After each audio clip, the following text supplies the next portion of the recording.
Hey, it's Tito here at the Buckeye Blitz. Thank you so much for tuning in. We are powered by a fantasy sports powered by DSP Media. Thank you again for tuning in. Lots to talk about Ohio State today, football and basketball alike.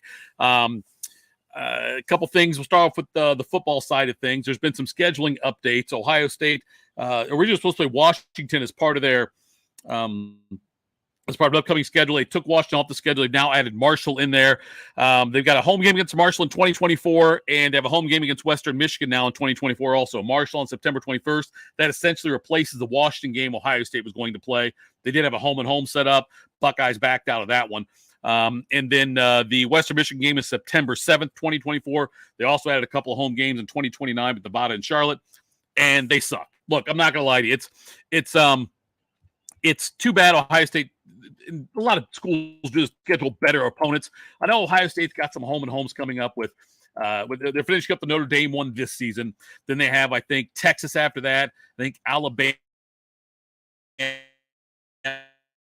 Georgia in some order, but Alabama and Georgia and Oregon and Texas, all great things. Don't get me wrong, but it's still. And I don't know how it's going to change. I think part of this is a preemptive strike by Ohio State, knowing that they're going to have a tougher Big Ten schedule, because I got to believe USC is going to be added into that when USC and UCLA join the Big Ten coming up for the 2024 season. So, but they've decided to do that. Another thing, too, their game against Michigan State, primetime game in November, home game in Columbus. I think it's November 11th is the date of that one.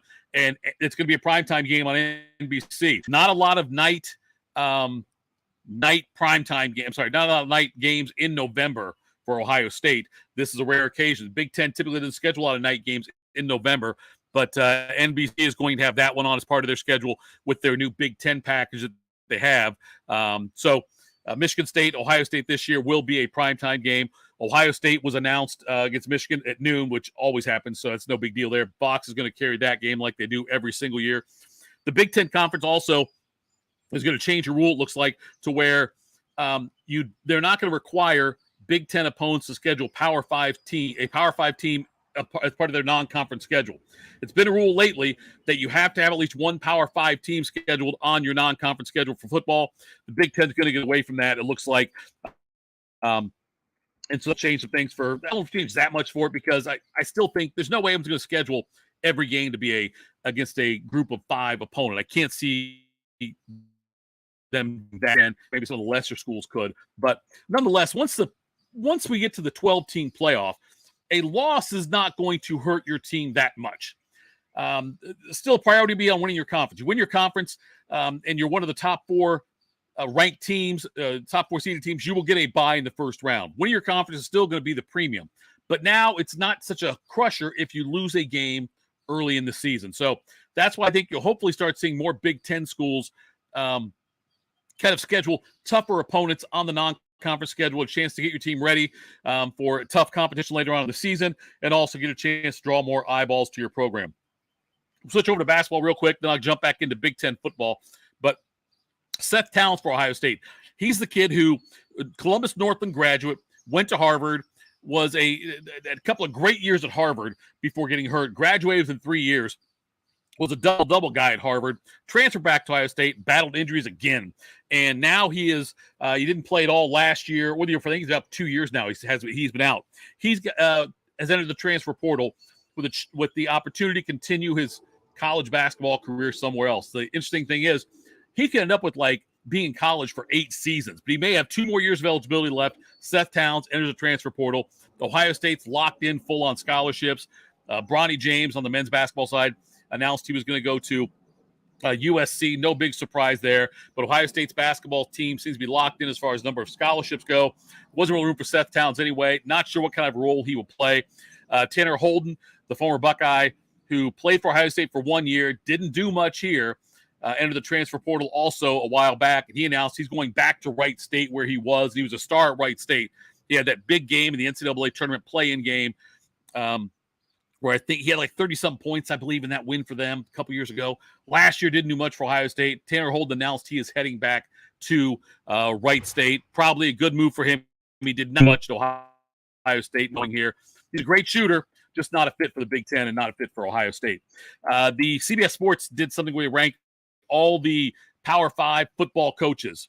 And among the top 25 in the Big Ten, the top 25 that from the Big Ten that finished in it. PJ Fleck was number 24 for Minnesota.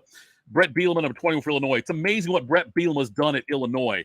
And there's talk that, maybe when Iowa moves on from Kirk Ferentz, who's been there for years, 99, I think, might have been his first year, if not a little earlier than that. But anyway, Kirk Ferentz eventually is going to have to move on. Brett Bielema played for Iowa. Brett Bielema also grew up just outside of Iowa. Didn't grow up in the state of Iowa, but where he went to high school was like 100 miles from where the Hawkeyes play. So Brett Bielema will be a candidate for Iowa whenever that job opens up. But right now he checks in at number 22 on the CBS Sports top Power 5 coaches in the country. Number 10 was James Franklin. 9, Luke Fickell. And then Ryan Day was 8. So 8, 9, 10, all Big Ten schools there. 8 with Day, 9 Fickell, 10 with James Franklin. Look, Ryan Day, I know that he's had his struggles with Michigan the last 2 years, but still, the man is 45-6 in his time as an Ohio State coach and has made 3 CFP appearances. Not a bad resume. Number 5 is Jim Harbaugh from Michigan. Look, there's a lot of shine on him right now. 2 straight wins against Ohio State, 2 straight appearances. I get it.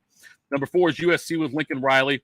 But a great job there. Great things are happening there. You got Caleb Williams coming back, and they're going to be the top team in the Pac-12, I have to believe, playoff contender for 2023. Number 3, Dabo Swinney at Clemson. Not really surprised there, although he's had kind of a bit of a hiccup over the last couple of years, made some major changes now. New offensive coordinator coming in for them. You got the guy from TCU coming in. It's a big year, an important year for Dabo, Clemson, and really the ACC as a whole.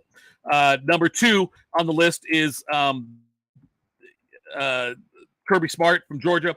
Not a surprise there either. Back-to-back national championships, going for the rare three-peat this year if he can get that. And the number 1, of course, Nick Saban, done an amazing job at Alabama in his time there and did great at LSU before that. So Nick Saban 1, Smart 2, and Dabo 3, Lincoln Riley 4, Jim Harbaugh 5, and then Ryan Day checks in at 8. Speaking of Jim Harbaugh, by the way, Blake Corum's one of the top players coming back in college football, the running back from Michigan, who had 1,463 yards and 18 touchdowns last year, got hurt at the end of the season. And Blake Corum said that Jim Harbaugh advised him to have his surgery and then go pro. And Corum decided not to do that.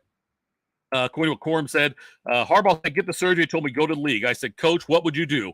And he said, I would.